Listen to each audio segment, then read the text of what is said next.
Welcome to the Breakthrough Moments podcast, a podcast where challenges meet opportunities. I'm Harold, and together with my co-host Lasse, we explore stories of innovators, leaders, professionals, and entrepreneurs, and how they turn obstacles into game-changing breakthroughs. Get ready for insights that inspire and lessons that last. Subscribe now, and let's dive into the moments that define success. Welcome to today's episode of the Breakthrough Moments podcast. Today, we have the honor of welcoming Dalton Ruer, well known as the Qlik Dork, which brings a unique blend of humor, storytelling, and technical expertise to the world of data analytics. After a 30-year career in IT, Dalton has made a name for himself with a playful yet insightful persona, gaining recognition through the dance contest at Qlik Conference that led to the creation of his alter ego. His deep passion for helping others understand complex systems in simple ways have made him a sought-after speaker, blogger, and now a key figure in Qlik's partner engineering team, where he focuses on co-creating solutions that amplify the impact of data in organizations. Dalton's journey is a testament to embracing one's authenticity and adapting to an ever-evolving tech landscape. Welcome to the podcast, Dalton. Thank you, Harold. I appreciate that. And I got to tell you, as a dork, that introduction made me sound really, really good. I'd like to meet that guy. Yeah. We had a conversation previous to this where we got to know each other a bit better. I got to learn about the origin of the Qlik Dork, your background, and what you guys are doing. But for the people that don't know you, or even Qlik Dork, or even Qlik, could you give us a brief description and background? Sure. So as a background to myself, I am a data dork. Like I've been coding since I was 14. I was in a school, we got one TRS-80 that our math teacher bought him personal and was happy to help us. I got to like code for 2 minutes, like once every 2 or 3 weeks. And I was just starved to do more. So the first time I got a chance in a high school to be able to do it, I couldn't get enough. And I knew then that I would be coding for the rest of my life. Outside of the data world, I do actually talk to human beings. I'm a family guy. My wife and I have been married now for 40 years. We have 2 beautiful daughters, one who's on a cruise right now because she's about to turn 40 and she's going through that, oh my God, how did I get to 40 stage of her life, which I laugh at because I'm 60 now. And we've got 7 wonderful grandchildren. So I do have a life outside of coding, but coding is the most of it. And that magnificent bow tie that I donned for you is one of the things that changed my career. Qlik is a data and analytics company, and they had a world conference. I was a user. I was with a health system and was a user of Qlik. They had a conference, and I got the chance to speak. My account manager wanted me to share what I was doing, which was an awesome opportunity for me because I think anybody who's ever done anything in an isolated way knows you think you're doing good, you hope you're doing good, but until you talk to somebody else, you're not quite sure if you're really doing good or not. I got to present, and it was obvious that what I was doing did resonate with others, and that the wisdom that I had to share and the way I shared it, people related to. So I knew when I came home from the conference, I wanted to start a blog. And unfortunately, Dalton Ruer, as unique a name it is, DaltonRuer.com was taken by someone who wanted me to pay them for the right to use my name.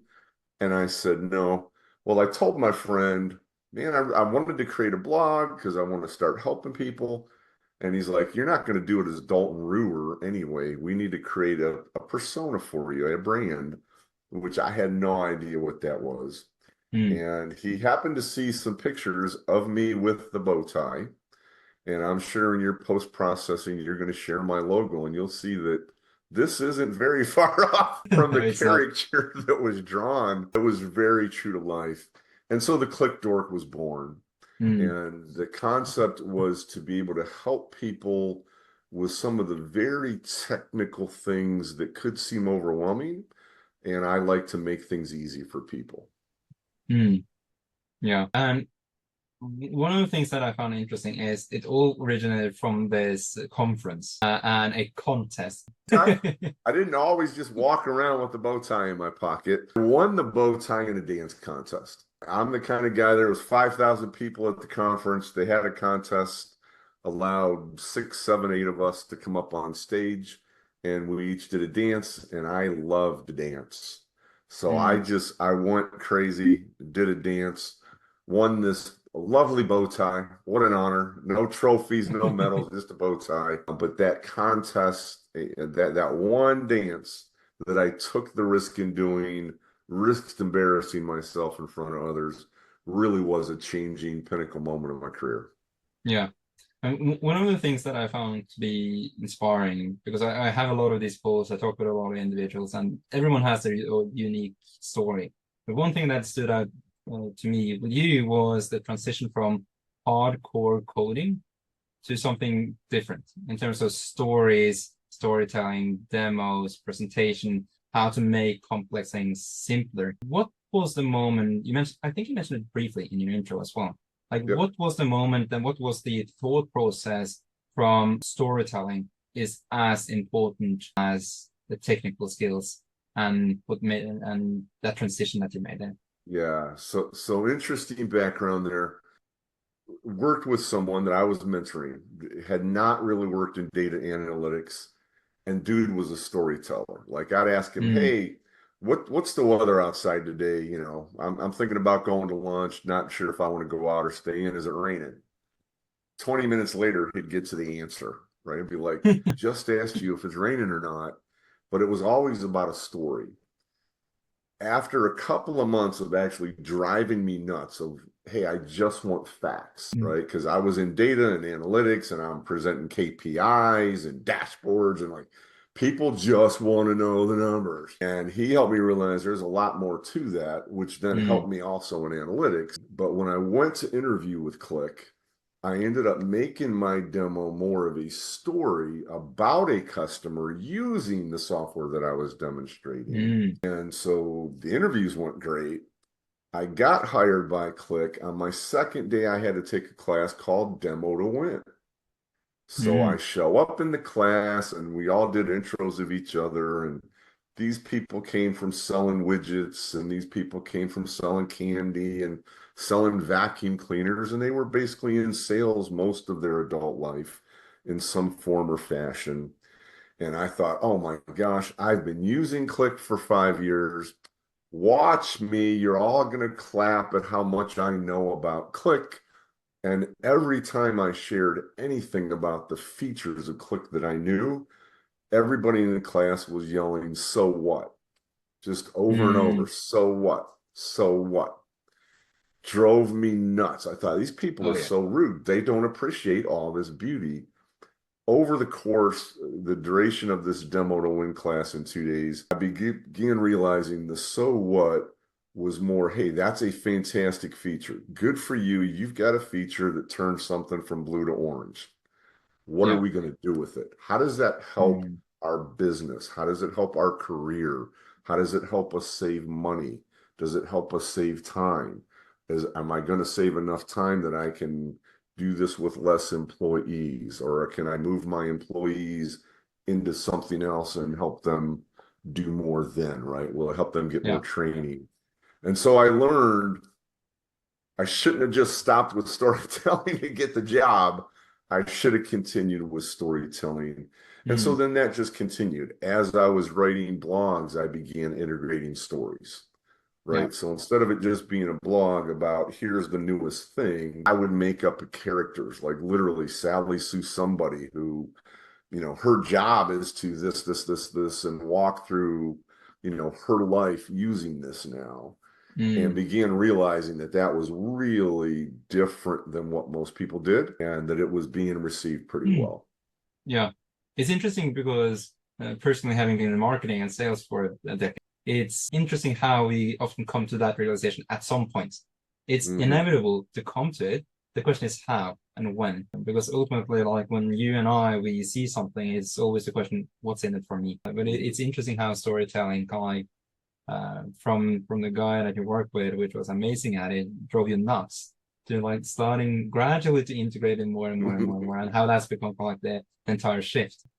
One of the things that I believe is also quite tightly knit with storytelling is making things simple. You mentioned this a lot when we spoke last, because like bridging the technical guys with the not technical guys, and you had a catchphrase, just let's make it simple. And I resonated with that. How do you approach taking something that could be very complex in terms of data analysis, dashboards, which Qlik is all about, and communicating that simple with the people and parties involved? So I think I'm always the kind of guy that overanalyzes everything to begin with. And so when there are things that are hard, I have got to get into it, and I have to solve the problem, but I need to solve it to the level that I can help somebody else. I think all of us have heard somebody explaining really hard things, and we come away thinking, man, that's really hard. That guy is so smart. Like, I'm so happy I know him. He's smart. I'm still never going to be able to do this because clearly I can't get it. And that is not what I wanted to do at all. So my friend Zach Ivey, who would help me with the branding, and we came up with this slogan. We spent days thinking of the slogan because I wanted to be something simple, but he kept reminding me, people will like watching a video of somebody doing something funny. But nobody's going to invest their life or time reading stories where you come out to be the hero. You've got to make them the hero in their own story.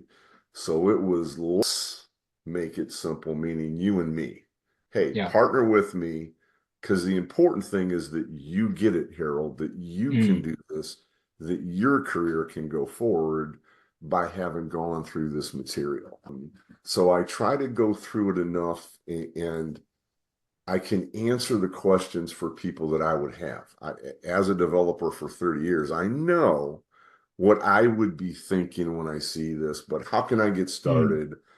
My approach to coding was always, let me do it. Let me copy something. Let me change one line. Let me change this. I'm going to change the variable name, or I'm going to change the value. And, I'm going to put hello world on the screen, and I'm going to say hello Qlik Dork on the screen instead. Right? And just start stepping through it and get my feet on solid ground, right? Because it seems like it's a cliff when there's new things. And it was always just, let me just get you one step ahead. So now you're comfortable. If I can get you to take 1 foot off the ledge, you're going to take the next foot off the ledge. And then we just walk through it that way. So my posts usually aren't the shortest posts out there, because at the end, I want them to be successful. So it's breaking the complex thing into smaller parts and then stepping one step at a time. Kind of like, how do you eat an elephant? One bite at a time. So I help them, hey, which bite should we take first? And let's just dig in, and before you know it, we've gotten it. It wasn't all that hard after all. No, I think that's interesting, because I've asked a lot of people about that skill set, because it is a skill set of taking a complex thing and breaking it into different parts. Has that always been kind of like a natural tendency that you've had since you've already always liked to like really dive deep into something? Or is that something that kind of like been a challenge and then over time learned? It has always been that way for me, both in coding and in life. I loved solving problems. Like my number one thing about me, I'm a problem solver. I want to solve problems, and I'm okay trying and failing. Failing doesn't bother me. And so those giant problems is like, okay, the first thing I got to do is get something on a screen. Like, how do I get something on the screen? All right, now let me get a square on the screen. Maybe I'm looking for a circle, but I got to get a square first. Okay, now here's how I do a shape. Right now, here's how I start making this. Now, here's a function that can do that. And before you know it, the circle is singing and dancing, right? Hey, fantastic.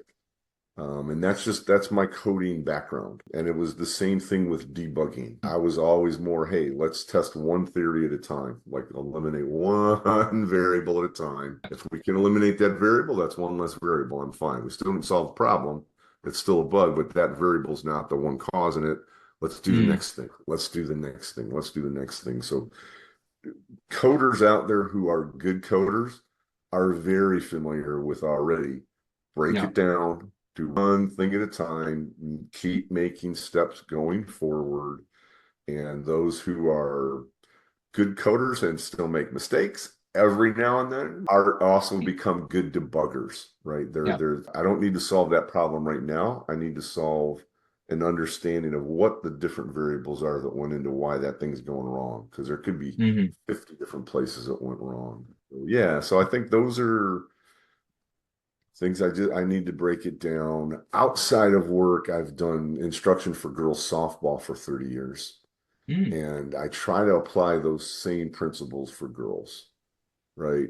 I'm sorry, I can't help you hit a home run, Sally, on your first swing. Here's what we're going to try to do. We're going to try to hold the bat right the first time, Yeah. right? And then we're going to try to get contact with the ball. And then we're going to try to keep our hand level. And we're going to try to follow through. And then we're going to work on getting the ball off the tee and not having it just drop on the tee. And eventually we're swinging for the fence. Yeah. But yeah, I think in just about all elements of my life, I like to break things down, and I'm more than happy taking one step at a time, knowing I'm making progress towards my final goal.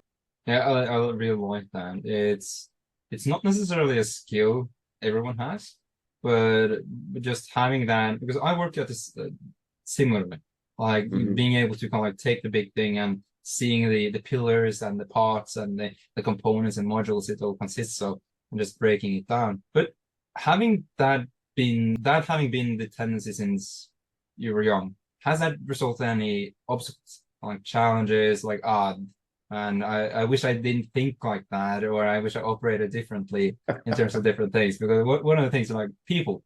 But has that ever been the case? Or has it been like, okay, this is just smooth sailing and been nice since the get-go? So I wish I could say everybody loves that very methodical breakdown and hey, let's back up a step. I can tell you in my 30 years in IT and building, forced retail products, there's problems that arise at 3 in the morning. Like I was in a Mm, healthcare environment, 3 in the morning, something could go wrong. There's 10 of us on phone calls. 9 out of 10, how do we get this problem solved now? How do I get this yeah. problem solved now? What's the problem here? Hey, let's back up a second. What's the network look like right now? The network can't possibly. Shut up, Dalton. But hey, just humor me. What is going on in the network right now? Right? Like, what Mm, about this? Is there a backup going on? It's not. This isn't a backup problem. I know it's not a backup problem, but could a backup of the database be slowing something down? What are the things? Like, it's a hospital environment. There's a lot of moving parts.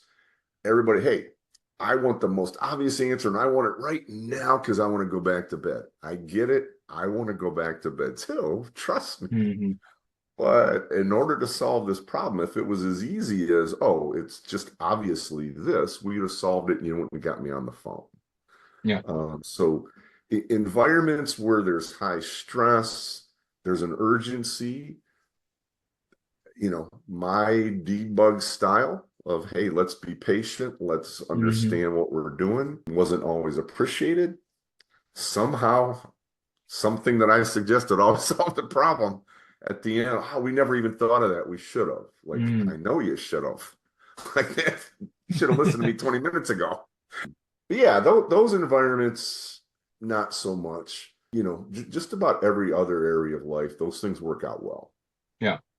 But when it shit hits the fan and you need to get a solution now, it's Yep, okay, just give it to us straight, kind of. exactly. And that's the other thing, kind of that urgency with girls softball. Parents will say, here's my 15-year-old daughter. She's been playing ball for 9 years. She's had these really bad habits for 9 years. She's got a game in 5 minutes. Can you fix this? Probably not. Quite an ask. In 5 minutes, let's break this down. Yeah. How long has Susie thought she should swing at every pitch? Because mom's screaming from the stands to swing at the strikes, you know. And Yeah. so, yeah, things like that too. Like, but I want her fixed right now. I'm sorry, that's not something I can help her with. Yeah. One of the things that I feel to some degree embed and bring all these things together is in terms of co-creating solutions. Because that, as you mentioned that when you spoke last, that creating solutions with partners as part of the job within the engineering team in Qlik is something that is in the essence of what you do. Where you bridge the technical skills, you bridge the storytelling, you bridge the breaking of complex things down.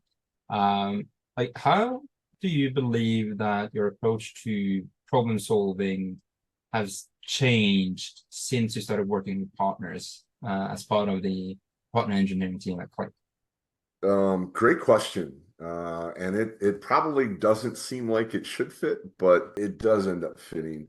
And I think if you go back to that slogan, let us make it simple. I always believe I'm here to try to help somebody else. Like, I'm very, very comfortable in my shoes. I'm very comfortable with who I am. I don't need to be in the limelight and get all the praise. So when I'm working with partners, I really want to help them. Like, I really want to understand what they're doing. We have some partners like AWS. They're pretty secure on their own. They don't need me, right? And so it's I'm not necessarily as much trying to help them as I am, hey, you've got this great technical thing. Yay, good for you. What does that mean for customers, right? And so I'll try to help them back up to, let's stop talking about the features and functions and let's talk about the impact on people's lives with this, right? This is what you do. Here's what you do, but here's what we do together. I don't try to convince Amazon Qlik is the best in anything, right? They've got a whole bunch of other partners.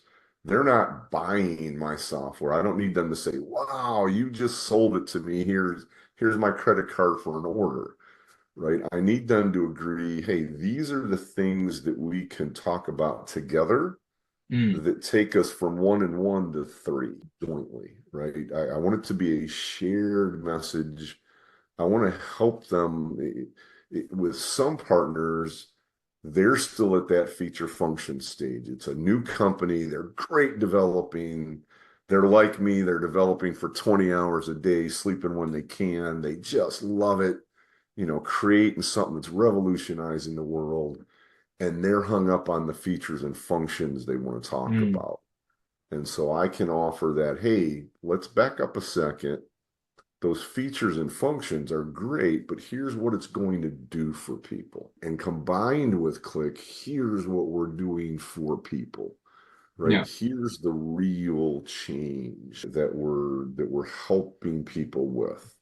And so one of the most recent ones was a company called Luminoso, and they look at customer surveys and can do analysis and data. And what we do together, I can bring their data that they do with AI combined with the regular structured data that a company would have. And we amplify the voice of the customer then, right? And then that amplify the voice of the customer sounds intriguing, right? I'm taking their voice, but I'm combining it with other things that we can take our KPIs to see where their voice is impacting those KPIs, right? It's not just, oh, the sentiment is 1.2, the sentiment is 0.9. Like, that means nothing to executives, right? Helping them understand how are those surveys impacting our bottom line, or how our employee surveys impact and that morale impacting our ability to have employees churn and then have to go get new employees and get them trained and get them into the culture and all that kind of jazz, right? So it's things like that perfectly great things on their own. I need to help figure out what that story is together.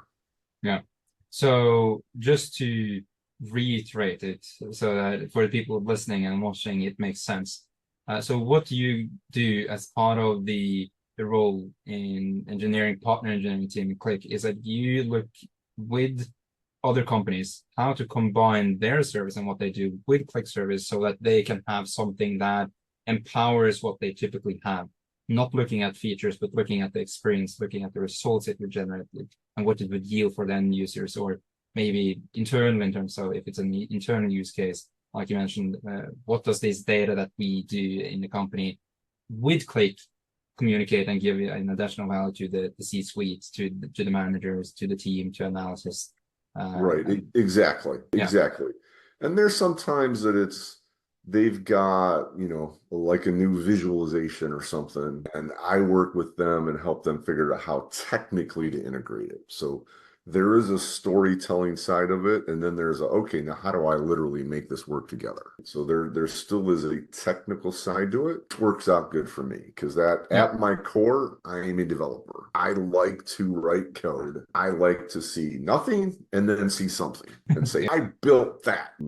So that's the fun part of the job is I'm using one side of my brain to like just hard coding, get these things integrated. Let's make these things work. Let's test it. Let's debug it, make sure it's solid so that our customers on both ends are going to be happy.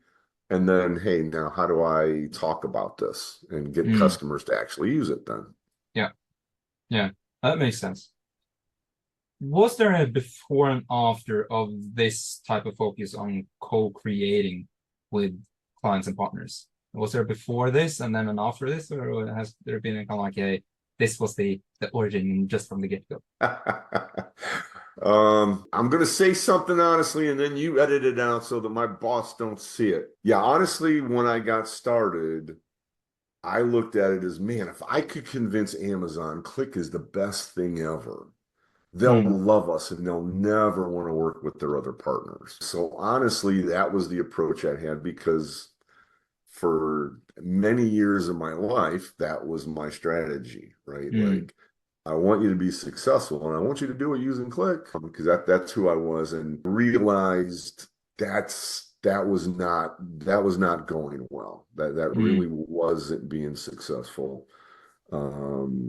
And so I had to kind of adjust and realize, look, I'm making this story. Yeah, it's a partnership, but I want my capital Q to be the lead, right? Yeah. And so I realized that was not going well, wasn't being received well.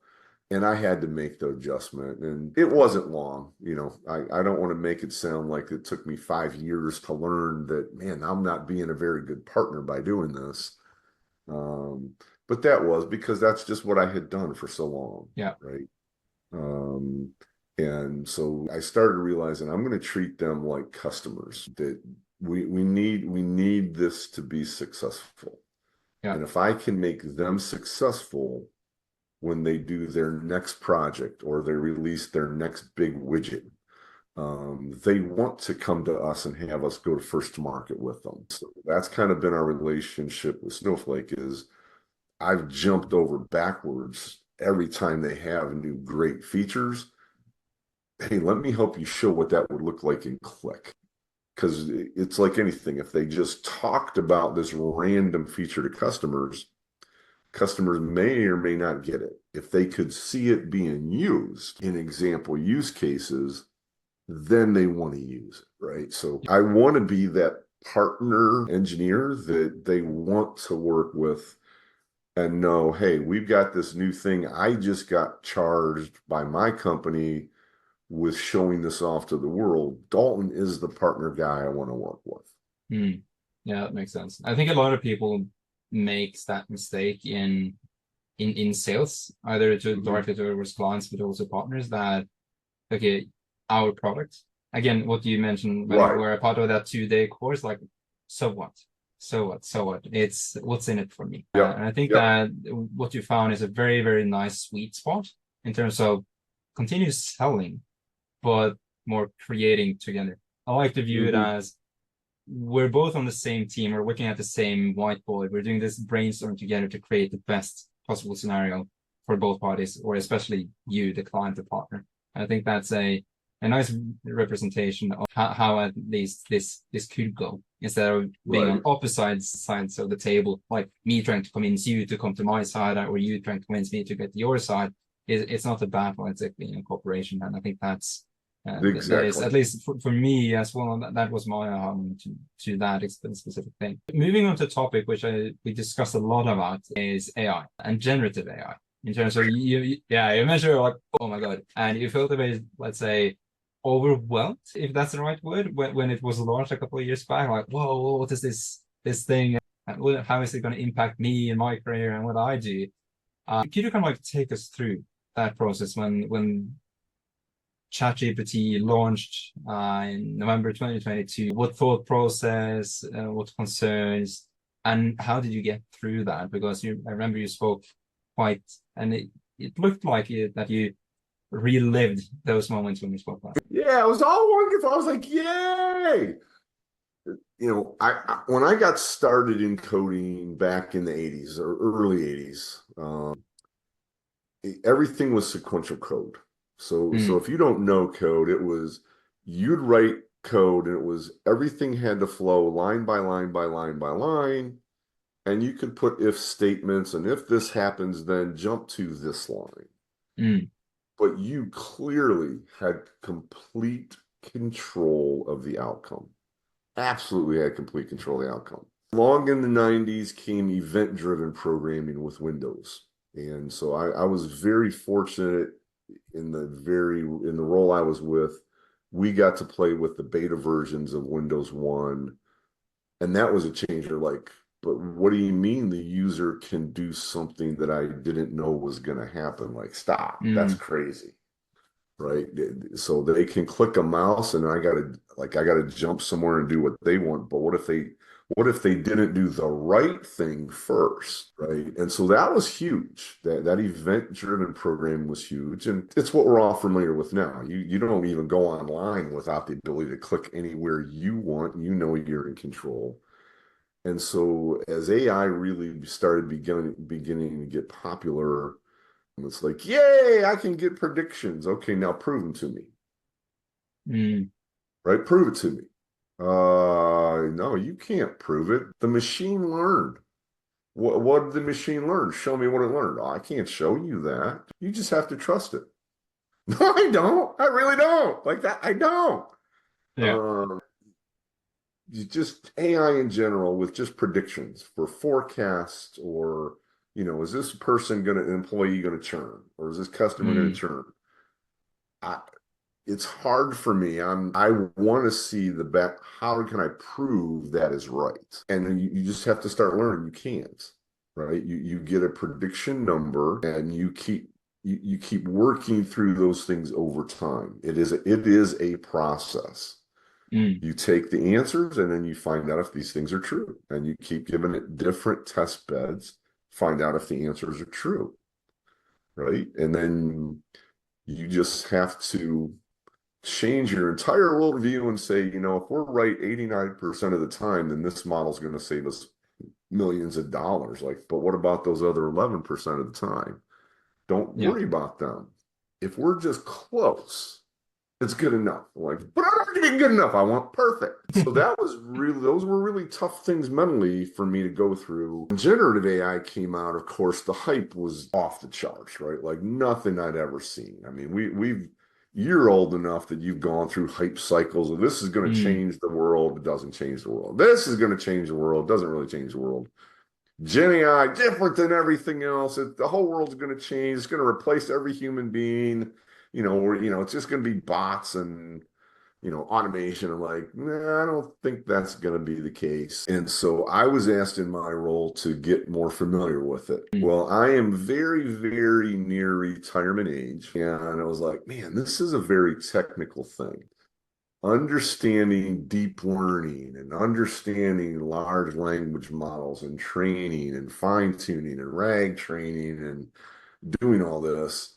Very, very statistical, very, very scientific, very, very, hey, you just got to get close, right? And honestly, being so close to retirement was like, man, maybe this is when my time is done.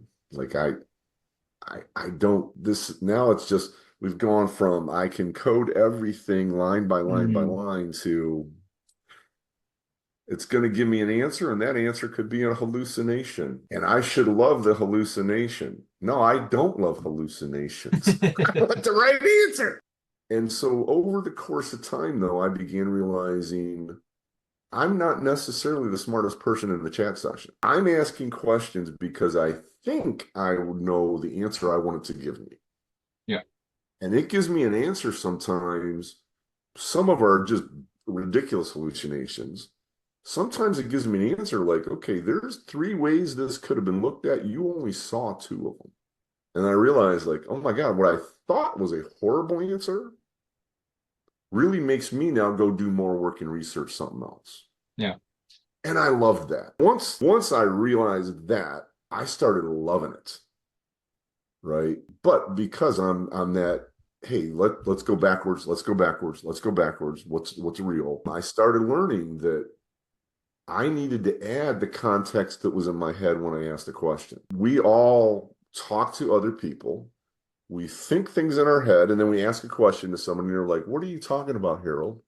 Yeah. You're like, oh, yeah, I was just thinking about that trip we were about to take. I just forgot to tell you, hey, about that trip we're about to take, what about this? What should Yeah. we feel? Like, what? Or you say things and you're like, well, I know what I said, but that's not what I meant. Here's what I really meant. Yeah. Right? And we do that in question asking every single day with every interaction we have with humans. That happens with chats, right? Somebody sits down, asks a question. One of our other people inside of Qlik, I just trust him emphatically, he had asked a question and was super mad, and he sent the screenshot. He asked a question, gave him some answers, and he said, can you give me more details about the last question? Mm. Now, what does that mean to you? What do you think what do you For the LM to give him a better or answer what he thought or internal context to the question he asked. So good. So what he meant, it gave him some answers, and he wanted details about the answer. But what he asked was details about the question. Yeah. And the way our Qlik Answers works is it makes you find what you're asking for in the reference material. And if it can't find it in the material, it will not give you an answer. So like if you sat down with ChatGPT, you could say, tell me about the weather outside. And it's going to give you some kind of an answer. Ours would say, you didn't train me on the weather. I'm not going to answer that. Well, Yeah. guess what? His reference material had nothing about his question, the question itself. I was like, dude, you're asking for details about your question. You're the only one that can provide that. And he says, that's not what I meant. Oh, did you mean, can you give me more details on the last answer? Because you should ask that question if that's what you meant, right? And so I began falling in love with these nuances and trying to think like the large language model that's underneath. What is it interpreting, right? And people, there's only one way to think about this. Like, no, I can give you like 5 others off the top of my crazy head, let alone the wisdom of the world that's in that LLM, right? Like, believe it or not, you think there's one, there's really multiple. So I went from being, man, this really should be the end of my career because I can't explain it. There's no way I'm going to reverse engineer a large language model and go train my own and change hello Windows to hello Qlik Dork, with some LLM. But I began loving those nuances and realized we've got an unusual time period in history with analytics and data and reporting. We had that for 30 years before we started talking about data literacy. Yeah. There's so much hype about AI and so much hype about Gen AI. We've got the ability now to talk to people about AI literacy and help others receive it. I'm a technical guy. I've been doing this forever, right? This is what I do. I was intimidated. I know that the Sally Sues and the Bobs and the Anns and the Freds are terrified that CNN article or that USA Today article, that their jobs are all going to go away. They're afraid, right? And I want to help them understand. The more that you understand how to ask questions better and communicate, first, it's going to fix your relationships. It's going to make you invaluable to your company. Right? Because if you can ask better questions, if you can say, look, I'm not typing one thing and expecting the answer that was in my head. I'm willing to sit down and have a conversation with ChatGPT. And it might take me an hour to get to the best answer. Yeah. I'm willing to do that and help them understand that Gen AI can augment them, not replace them, right? And so instead of thinking, is it going to be the human being or the AI? The person who's never going to lose their job is the human who uses AI. Yeah. And admits, I ask horrible questions. I'm not very good at explaining nuances. I don't know how to articulate it. Guess what? Maybe it's time to learn how to articulate it, The right? interesting Your thing there is, spouse or your yeah, girlfriend or your significant other has been begging you, please be more specific when you talk to me. That's what AI is doing, right? It's yeah. going to force us to explain the context that's in our head that we don't like to say. It's going to force us to realize this is pretty nuanced. How do I explain this one use case out of the 15 that it's thinking is possible? I I'm find having that super fun interesting. right now. Yeah, it's interesting because I heard someone, right, or I read someone write about who's going to gain the most benefit of generative LLMs, especially. And that Mm-hmm. it is those who are not good at communicating, because that's the essence of it. I think a lot of people think that, as you know, like this is going to replace us because that's the headline, and that's a clickbait headline and news headlines and what we hear. But it's just predicting the next word based on the Mm-hmm. context given. And if you give it horrible context, you're going to get mediocre at the best of what you return. But you mentioned that you want to communicate and AI literacy and help people understand this. One of the things that you do with your Qlik Dork persona is educate and teach the market about certain things. And we've seen, especially from my end in terms of marketing, seen a quite negative trend in the last Mm-hmm. decade or so, and that is how social media has shrunken the attention span. You Yep. have TikTok that basically launched the shorts, the infinite scroll with Yeah. 15-second videos. YouTube has adopted that as well because the immeasurable huge impact it has had in terms of just gaining attention. How do you handle that in terms of the deep dives and actually giving educational content through digital channels and the persona you have online? It's tough. It is very, very tough. I'm fortunate that I don't I'm not a media whore. I don't care how many likes I get necessarily. Like I'm honest. I want somebody to like the Mm-hmm. thing. I want to know that at least one person saw it. Otherwise, I completely wasted my time, right? But whether I get 15,000 likes or one view, I don't really care. But it is tough because I'm trying to help share like what I shared with you. How could I do that in a TikTok video? I know where your fears are, Harold, right? This is what the world is telling you. Now, just watch me bounce a ball on my head for 10 seconds and I'll have you love generative AI. Mm. No way, right? Like I can't do it, right? So I am trying to figure out now how could I be creative and draw people in an exciting way? Like I'm not going to dance, I'm not going to turn upside down and try to, have text on the bottom of the screen telling you the real message. But I try to do things that are creative. I love to use generative AI for art Mm. so that I can create images like my background, right? Because hey, what does Qlik do? Well, yeah, we do analytics, and we do AI, right? Mm. And quickly they could see these are all of the different things that we do, right? So I use a picture that's like engaging. And so I ended up creating the persona of a chief question officer. And I Mm. go through this, and that sounds like a really high praise position, right? As soon as you say chief officer, man, that's an executive, right? Got to be an Yeah. executive. I used a baby looking at a bunch of computers with question marks everywhere, right? And I'm like, well, wait, that Mm. baby can't be a chief question officer to try to draw people in, Yeah. right? And then I go ahead and I love to use humor. So it was, you know, I asked people on LinkedIn, why do you think I used this image? And I wanted to get the point across that when kids are little, they are Yeah. the chief question officer, right? You can't shut them up. But why? But why?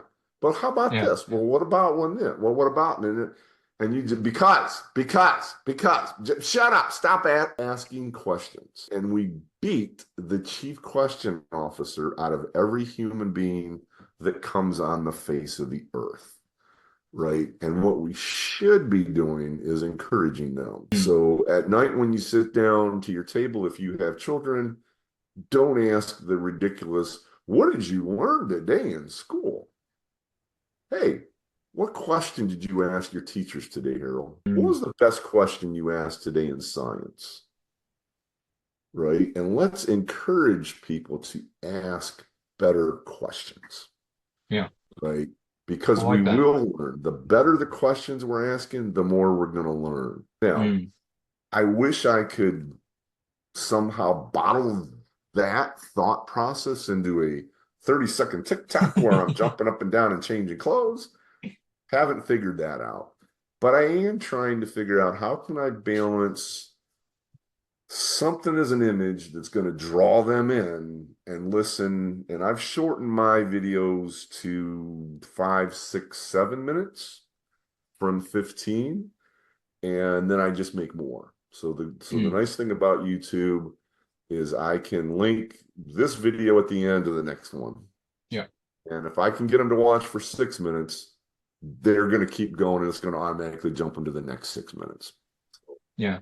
I can't figure out how to make this exciting enough, compete with poodles jumping over hurdles, but I Again, do the question is, do you need that, or will the person that is meant to see that video see it either way? it. Yeah, Um, it's hard for me because I hate thinking that there's people missing the content because I mm. really do want to help people. And I have to keep reminding myself, if it's somebody who's looking at this for entertainment, they're not the ones I'm really here for anyway. I'm trying to help the other people like myself who do want to do research, who want to continue to learn. They are not just looking for a quick answer so they can check a box or add something to their resume. They're trying to change the world and trying to continuously self-improve. They're the ones that I'm here for. I just need to get them to start the content, and I think they're going to continue to eat it up. So you've had a IT career with more than 30 years, and you've witnessed a lot of change, as you mentioned, in terms of the sequential programming to generative AI. We're probably going to experience a lot of changes for the next 30 years. What recommendations would you like to share with us that in terms of how do we handle these next 30 years based on your experience of the past 30 years? Wow. Big question. I'm sure somebody out there is thinking, but change is happening faster than it did 30 years ago, right? And it's 30 years before I even started my career with Qlik, which has been 9.5. So I am approaching my senior years. I would say that the one thing to understand is change is going to happen. Technology is going to happen.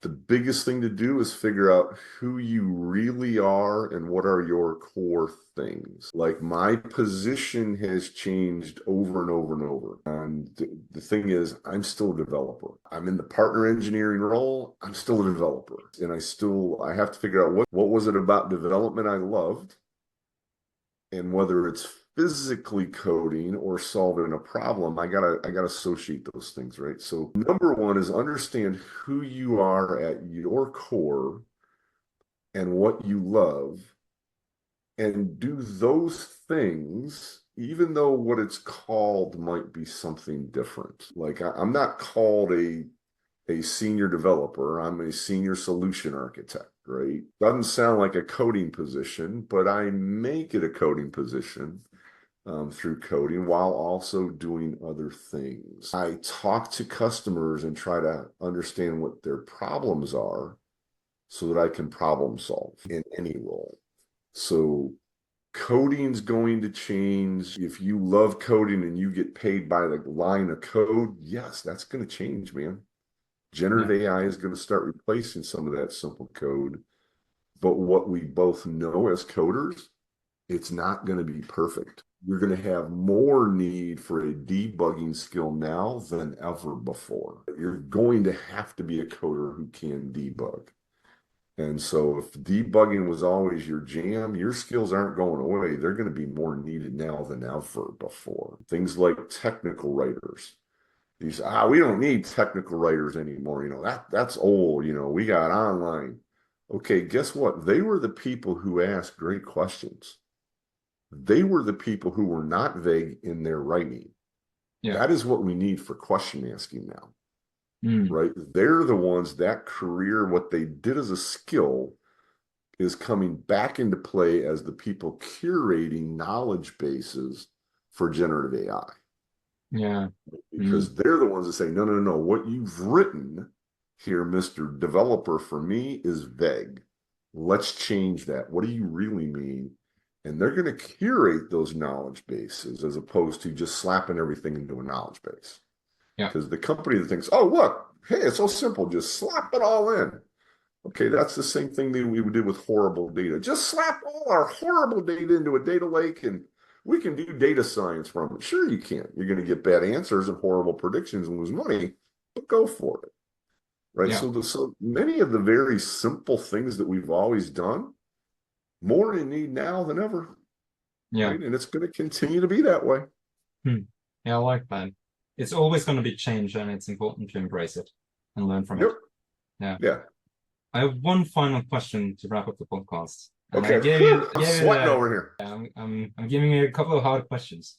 And this one is probably not easy either, but I gave you a bit of a heads up before we jumped on. And it goes like this.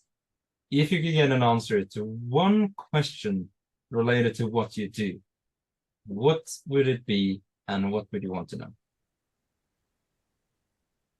Great question. I think the one question I would like to know, if I could get a definitive answer, would be, when is the right time for me to end my career? Not necessarily with AI. It was a little bit of afraid. I can't do this. This is so different than anything I've ever done.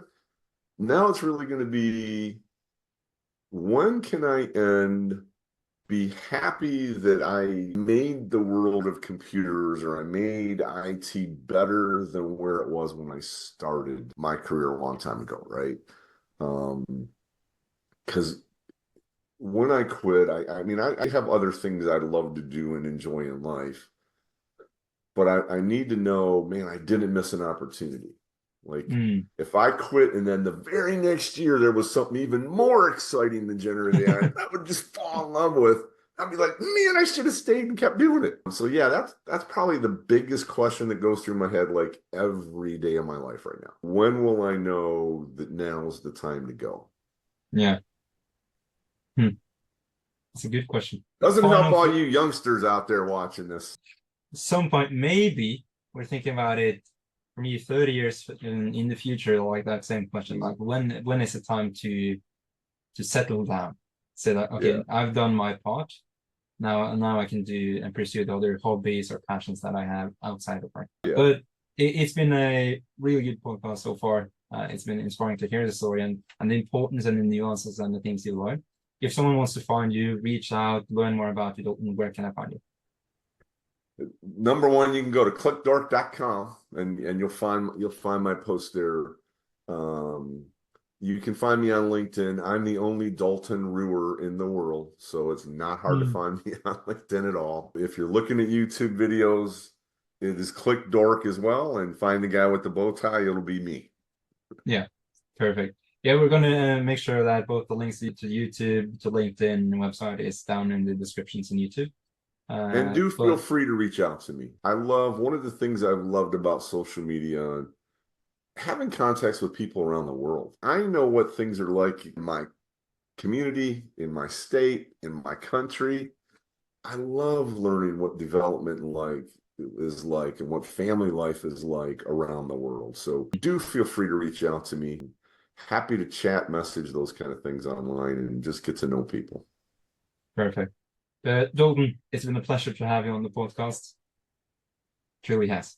It has been fun being here. I appreciate the effort that you put into, doing some pre-work and giving me questions as a heads up so that we had a focused conversation because I could have taken this a million other ways. It's been a pleasure, and hopefully the people listening and watching has found some inspiration and some golden nuggets from your story as well. Have a great day, everybody.